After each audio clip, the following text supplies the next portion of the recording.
눈빛들이 자꾸 나를 쫓아와 따스한 곳을 찾아 나선 것뿐.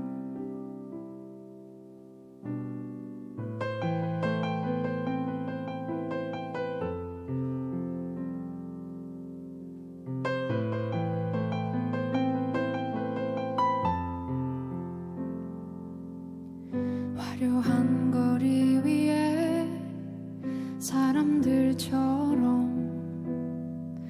머무를 곳을 찾아 헤맨 날들. 가질 수 없는 걸까 반짝이는 그대여 손버릇이 나쁜 난 네 마음을 훔친 나쁜 아이야.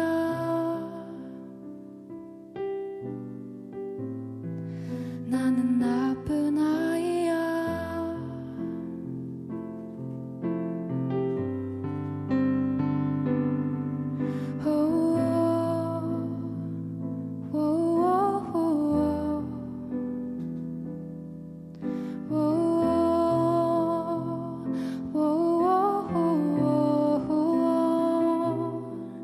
차가운 눈빛들이 자꾸 나를 쫓아와 따스한 곳을 찾아 나선 것뿐.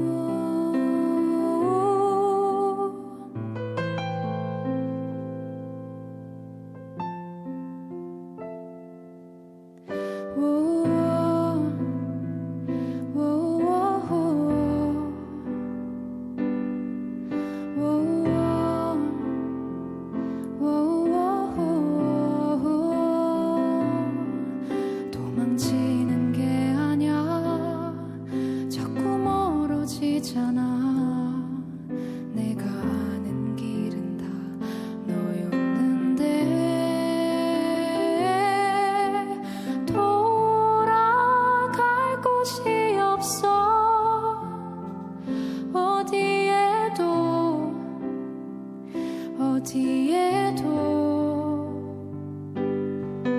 왜 날 두고 간 거야. 버려지는 건 싫어. 너의 기억을 모두 내 두 손으로 죽인 나쁜 아이야.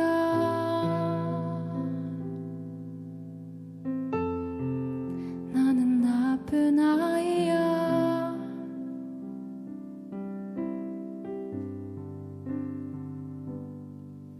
나를 탓하는 그런 아픈 말들 오해였다면 좋을 내 잘못은 사랑받고 싶어요. 혼자 두지 말아요. 노력한 것이 모두 옳지 못했던 나는 나쁜 아이야.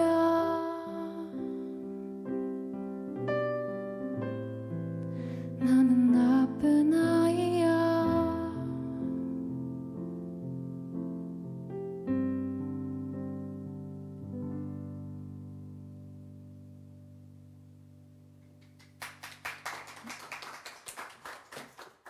안녕하세요. 토크 콘서트 for you 박정우 후보 신부입니다.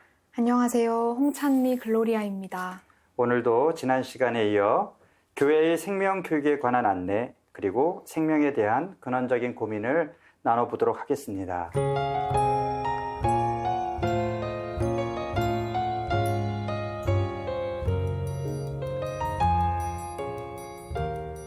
네, 지난 시간에 우리가 생명의 근간인 인간의 존엄성에 관해서 이야기 나눠봤고요.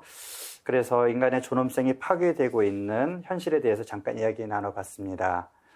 생명 경시 중심에는 지나친 개인주의가 있다는 얘기까지 나눠봤는데요.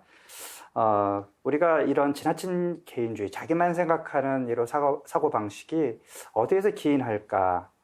지난 시간에도 그런 얘기 잠깐 했지만 결국은 내가 또는 우리가 남보다 더 우월하다, 내가 최고다, 이런 데서 시작하는 것이 아닌가 내가 우월하다는 생각, 또 내가 우월해야 한다는 생각, 또 남자는 뭐 여자보다 우월하다든지, 또 어른은 아이들보다 우월하다든지, 젊은이들은 노인보다 우월하다.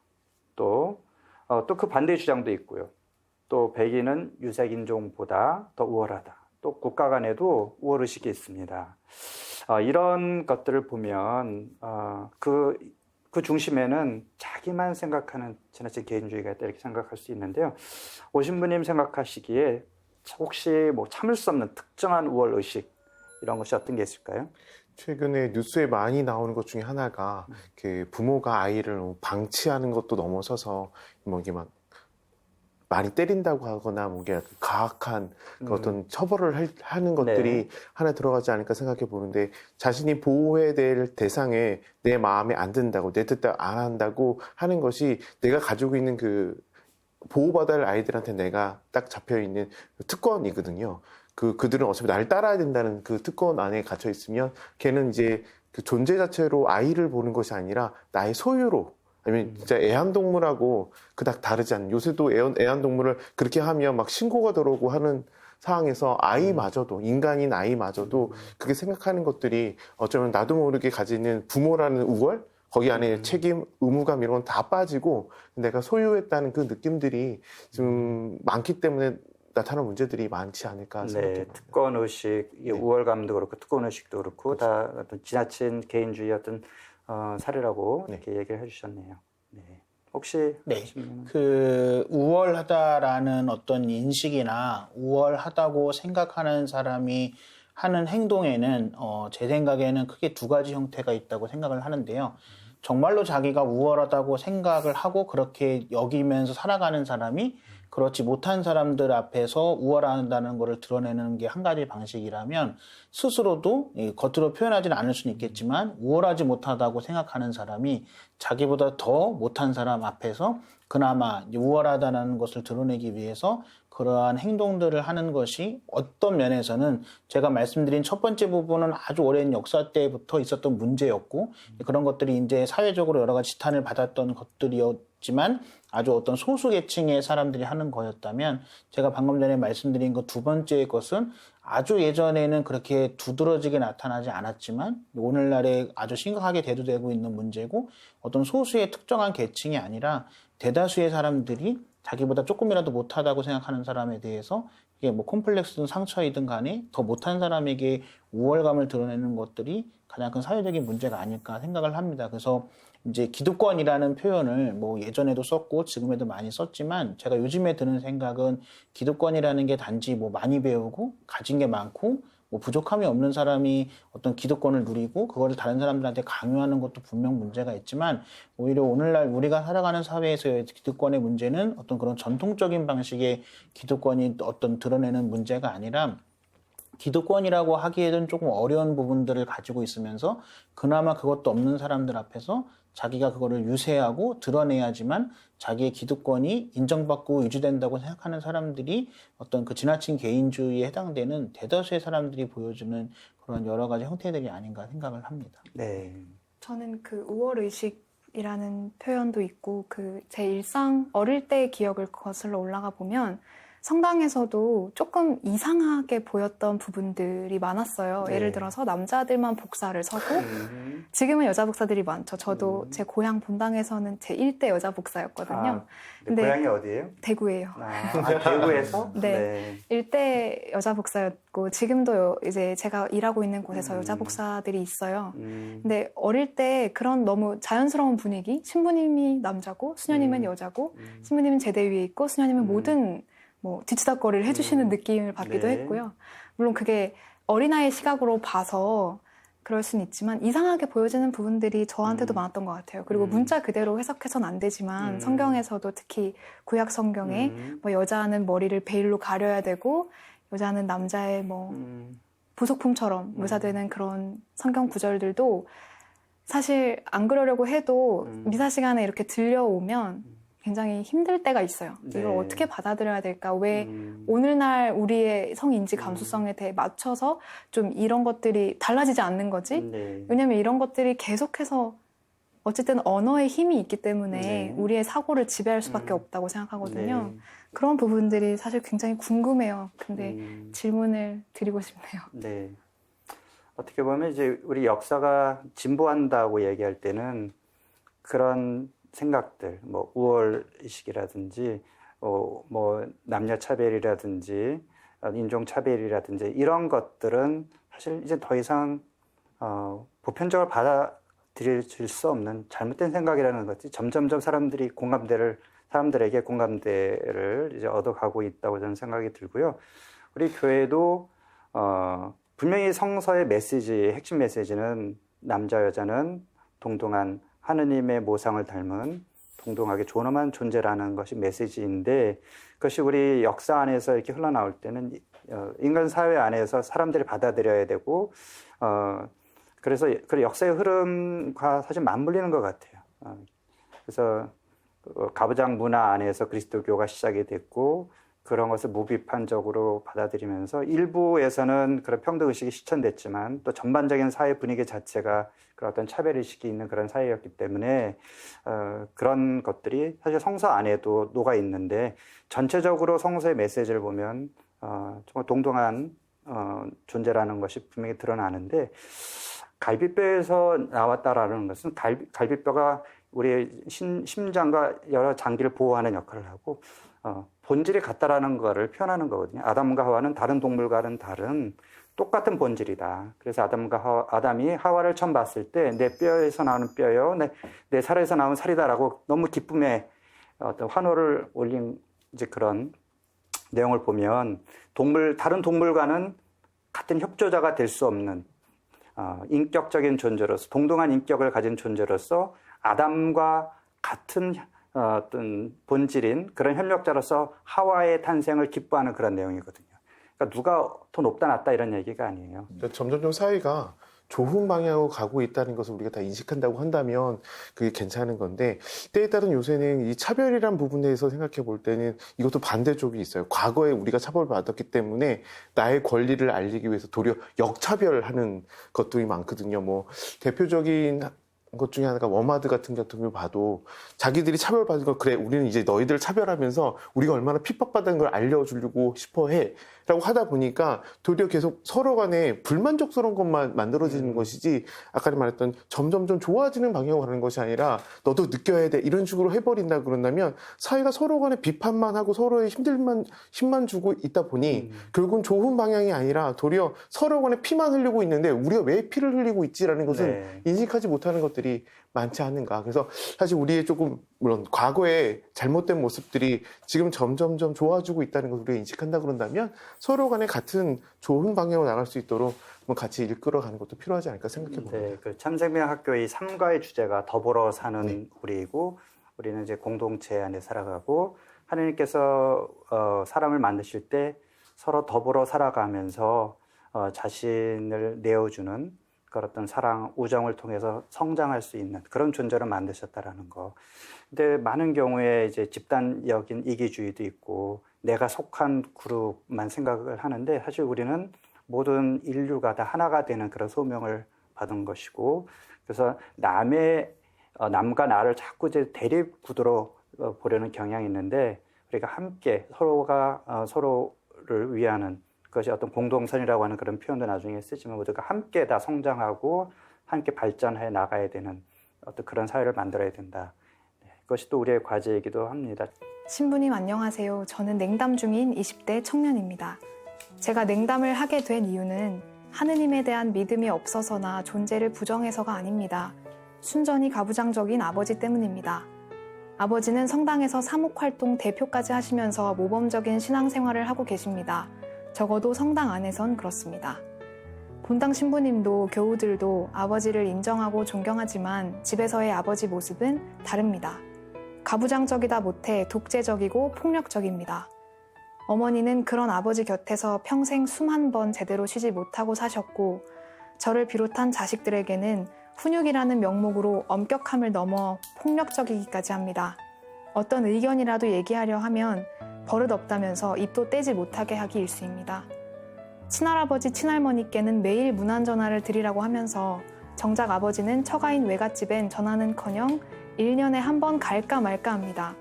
이런 불만을 제가 어머니께 얘기를 하면 우리 세대는 그렇게 배우고 살아와서 그렇다. 아버지를 이해해라. 라고 오히려 아버지를 감쌉니다. 아버지의 이중적인 모습, 성당에서는 누구나 배려하는 존경받는 형제님이지만 제 눈에 비친 아버지는 가부장 사회가 낳은 폭군, 심하게는 괴물로밖에 보이지 않습니다. 아버지에 대한 이해나 용서 없이 다시 성당으로 돌아가기는 힘들 것 같습니다. 그래서 매일매일 죄의식 속에 살고 있습니다. 이런 사연입니다, 신부님. 네, 뭐 좀 안타까운데요. 글쎄, 뭐 저도 아버지가 어렸을 때 굉장히 좀 엄하신 분이셨고, 그래서 아버지랑 관계가 사실 굉장히 안 좋았어요. 그나마 이제 중간에서 어머니가 중간 역할을 잘 하셨기 때문에 그렇게 뭐 그런 갈등 속에서도 뭐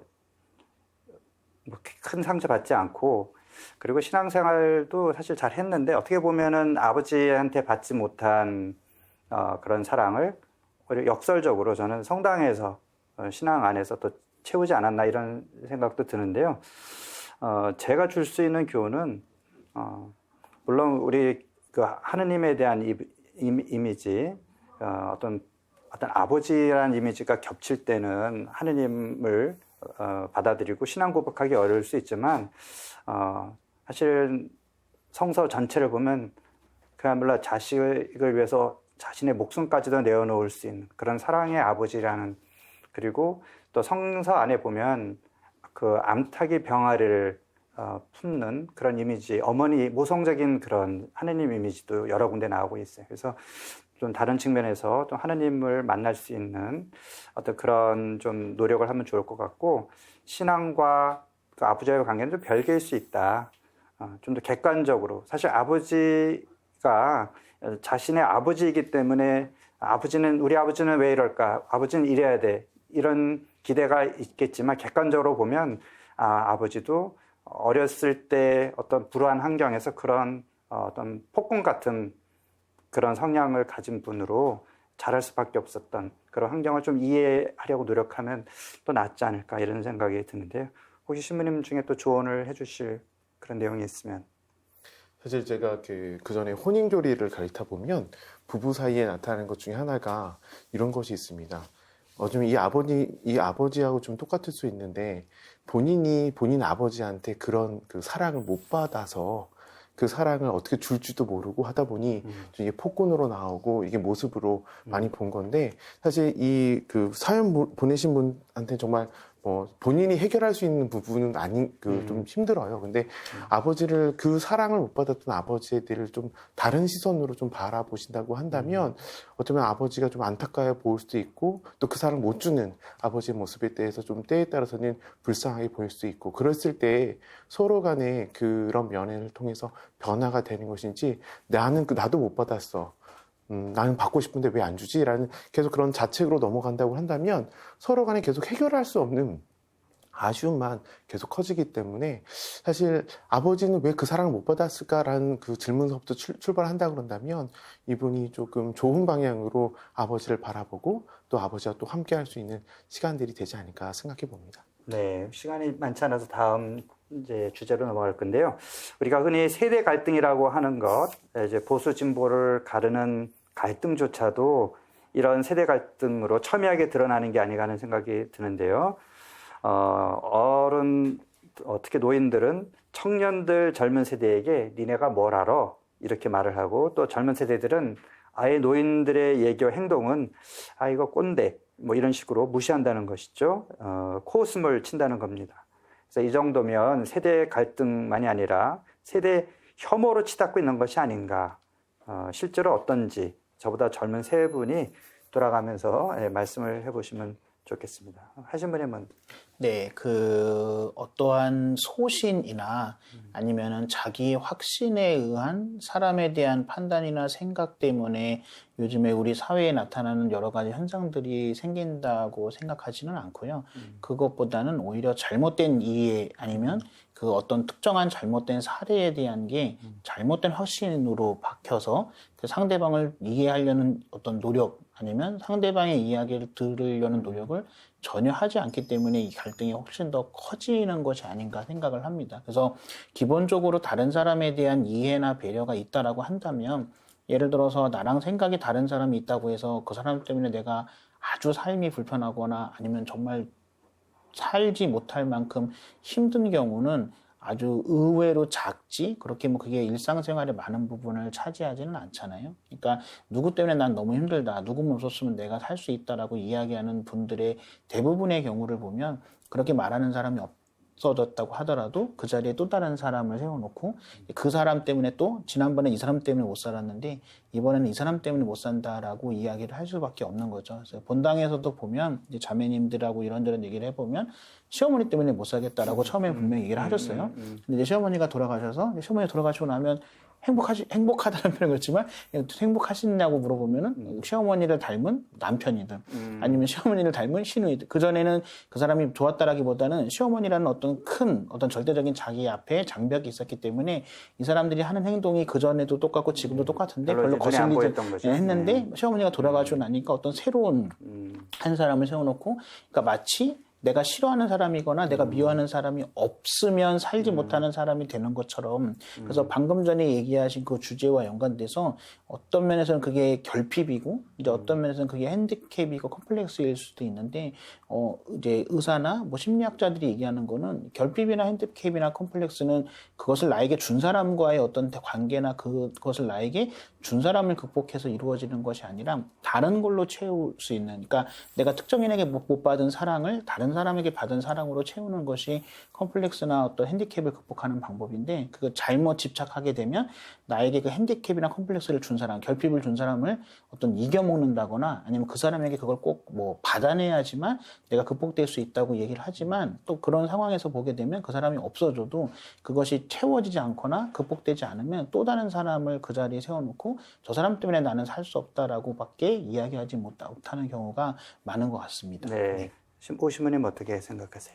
제 생각으로는 이제 뭐 세대의 갈등이든 남녀의 갈등이든 그 얘기를 나눌 때 내 스스로가 피해자라고 생각하고 나서 얘기를 해버리면 계속 나는 내 걸 어필해야 돼, 받아줘야 돼, 넌 그렇게 이해 못하지 이랬던 내 스스로 피해자라는 생각을 가지고 얘기를 하는 것이 아니라 내가 너를 그냥 있는 그대로 보겠다라고 마음만 먹어도 최소한 서로 간에 이야기를 나눌 수 있고 그다음에 좀 더 진솔한 얘기를 하는데 피해자는 무조건 넌 이해 못하지? 난 이렇게 하지만 난 이래 라는 식으로 서로 간에 그냥 쏴붙이기만 하다 보면 결론상 얘기했을 때는 정말 나누고 싶은 얘기가 그 얘기가 아니었는데 엉뚱한 얘기만 나만 아프다 너 모르지 이렇게 얘기가 끝날 것 같아서 사실 우리가 피해자라는 생각만 조금만 벗어나서 서로를 바라본다고 한다면 원래 그 마음이 아닌데 이 마음이었는데 라는 것을 충분히 서로 간에 전달할 수 있지 않을까라고 생각해 봅니다. 그럼에도 불구하고 사실 소통이 또 어려운 경우도 그렇죠. 있어요. 그럴 때는 그냥 인내, 기다림 뭐 이런 것이 또 필요하겠죠. 사실 이런 뭐 개인주의나 우월주의가 사람끼리의 관계에만 있는 것이 아니고 우리가 피조물이나 자연 환경에 대한 태도에도 이런 것이 있다라고 얘기를 하는데 우리 찬미 씨가 이제 환경 문제 관심이 많으니까 어떤 이런 주제에 대해서 어떻게 생각을 하세요? 단적으로 말씀드릴 수 있는 것은 우리가 아무 생각 없이 별 생각하지 않고 쓰고 있는, 먹고 있는 모든 것들이 어디서부터 왔는지를 물론 이게 모든 것이 하느님이 만드신 피조물이고 우리의 삶을 윤택하게 만들어주기 위해서 우리가 발전해온 그 시간을 담고 있는 거라고 생각할 수도 있는데요. 우리가 보지 못하는 곳에서 일어나고 있는 사륙이라고 볼 수 있거든요. 네. 그리고 식탁 위에 올라온 고기 한 점이 사실은 공장식 축산업을 통해서 온 것이라고 보면 그 과정을 알면 사실 먹을 수 없는 거거든요. 네. 그러니까 우리가 연민의 감정을 느끼고 하느님이 만드신 피조물이라고 얘기를 하면서 그것을 먹는, 그것을 착취하고 같은 인간도 그렇게 착취를 하잖아요. 지금 네. 프란치스코 교황님이 사랑하는 아마존이라는 네. 그런 회칙을 또 발표하셨는데 거기서 일어나는 저와 아주 우리나라와 정반대쪽에 있는 나라에서 일어나는 일들이지만 그것을 모르고 있었을 때는 그들의 핍박과 착취의 어떤 역사에 대해 공감할 수가 없었죠. 하지만 이런 것들을 누군가 목소리를 내서 알리고 그렇게 알았을 때 우리가 그냥 저런 일이 있구나. 그러면서 똑같이 뭔가 내 삶에서 그런 것들을 소비하고 있다면 전혀 변할 수 없다고 생각해요. 그것은 그리스도인의 소명에도 맞지 않고요. 물론 어렵지만 그래서 저는 좀 극단적인 개인주의가 우리 모두에게 있다고 생각해요, 사실. 그래서 멀리 다른 사람이 어떻게 하고 있고 지금 어떤 문제들이 있고 이런 게 아니고요. 우리 일상 안에서 내가 모르고 놓치는 게 뭐가 있을까? 지금 알았으면 뭘 바꿀 수 있을까? 이런 것들, 그리고 완벽하게 할 필요가 없으니 좀 저 먼저 실천해보고 가능한 것들은 주위 사람들이랑 나누면서 그런 것들일 것 같아요. 네, 프란스 교황님이 참여받으소서 회책에서 강조한 것이 생태적 회심이죠. 지금 참여 씨가 얘기한 것이 우리의 생활 양식을, 우리의 마음을, 우리의 태도를 바꾸라고 하는 그런 회심을 촉구하는 그런 내용인 것 같습니다. 자, 그래서 이 피조물에 대한 인간의 우월 의식, 또 이 세상의 인간 외의 모든 피조물에 대해서 인간이 내가 너희 지배자다. 우리는 무의식적으로 이런 생각을 하고 있는 것 같은데요. 생태 환경과 인간은 어떤 종속관계, 인간이 다스리고 함부로 해도 된다. 뭐 이런 태도에서 좀 벗어나야 되는 그런 관계를 정립해야 된다고 생각을 합니다. 이 참생명학교도 이런 주제를 어떻게 좀 다루고 있나요? 네, 제가 이제 강의를 하면서도 이제 강의를 듣는 분들에게 뭐 비단 이번 참생명학교뿐만 아니라 제가 교리진학원에서 강의할 때도 그렇고 이제 본당에서 예비자교리 할 때도 궁극적으로 하느님께서 세상을 바라보는 아니면 사람이 다른 사람을 바라보는 시각은 내가 무지해서 살았던 것이 편하고 좋았기 때문에 앞으로 내가 무관심하게 사는 게 당연하되거나 잘했다라는 부분보다는 내가 무지해서 몰랐던 부분, 무지해서 무관심했던 부분들에 대해서 깨우침을 얻으려고 노력을 하고 배우려고 노력을 해야 되고, 무지해서 몰라서 무관심했지만 내가 적어도 아는 부분에 대해서는 무관심하지 않도록 노력하는 것이 기본적으로 참생명학교나 아니면 교회의 가르침이나 생명에 대한 기본적인 교회의 가르침에 다 이바지하는 부분이고 또 부합하는 부분이라고 생각을 합니다. 네. 이런 어떤 환경 문제 또 피조물 보호와 관련해서 우리가 공동선이라는 개념을 또 이야기해야 되는데 사회교리에서도 굉장히 핵심적인 주제로 다루고 있는데요. 오신 분이 공동선이라는 그 개념에 대해서 좀 설명 좀 해주시죠.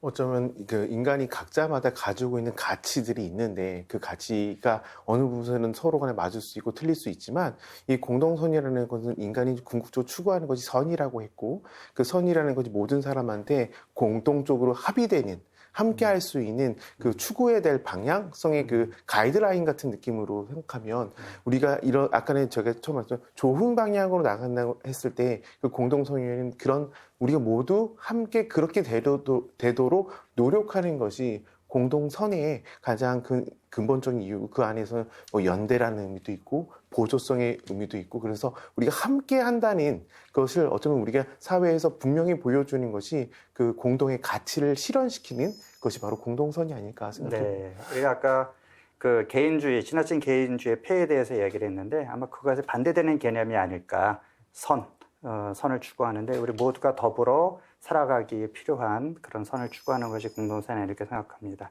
이 모든 이야기를 하기는 참 짧은 시간인데 교회 가르침에 대해서, 교회 그 생명에 대한 가르침에 대해서 관심이 있으신 분들은 바로 우리 두 신부님이 지금 강의하고 있는 이제 참생명학교를 참여를 하시면 될 텐데 안타깝게 이제 8주간 프로그램 거의 끝나가고 있거든요.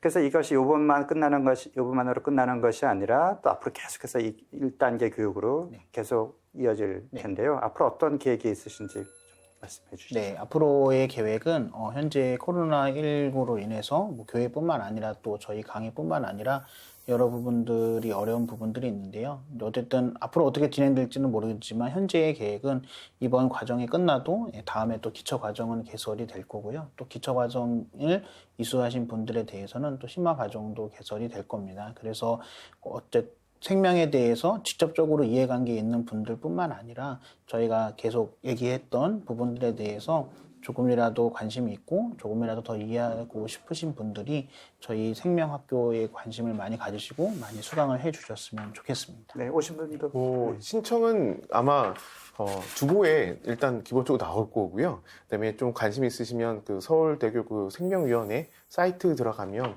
이게 과정들이 이렇게 설명되어 있고 신청할 수 있게 됩니다. 근데 사실 조금 안타까운 거는 매번 이런 교육을 할 때마다 연세 드신 분들이 너무 많이 오셔서 그분이 나쁜 게 아니라 좀 젊은 분들이 들으시면 조금 더 좀 실생활에 더 활용되고 좀 더 이게 그 의식을 가지고 자녀를 키우거나 또 주변 사람들 나눌 수 있는 기회가 될 것 같아서요. 좀 이제 많은 좀 젊으신 분들이 오셔가지고 함께 해주시면 더 풍요롭게 어떤 생명의 이야기 또 생명의 나눔이 되지 않을까 봅니다.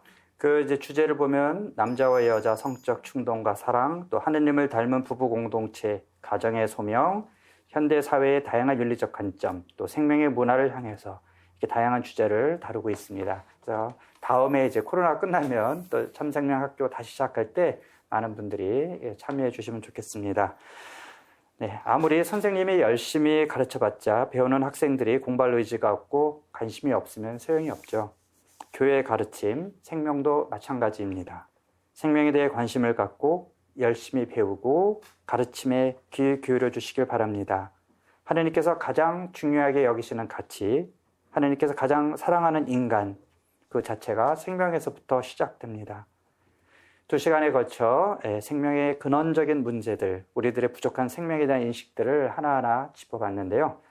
나는 그동안 어떻게 살아왔는가 되돌아보는 시간이 되셨길 바랍니다. 네, 함께 해주신 하성용 유스티노 신부님 그리고 오석준 레오 신부님 감사합니다. 그리고 시청해주신 시청자 여러분 감사합니다. 생명에 대한 궁금한 점이나 의견 있으신 분들은 언제든지 홈페이지를 방문해 주십시오. 토크 콘서트 for you 오늘은 여기까지입니다. 저희는 다음 주 이 시간에 또 다른 생명 이야기로 찾아뵙겠습니다. 고맙습니다. 수고하셨습니다.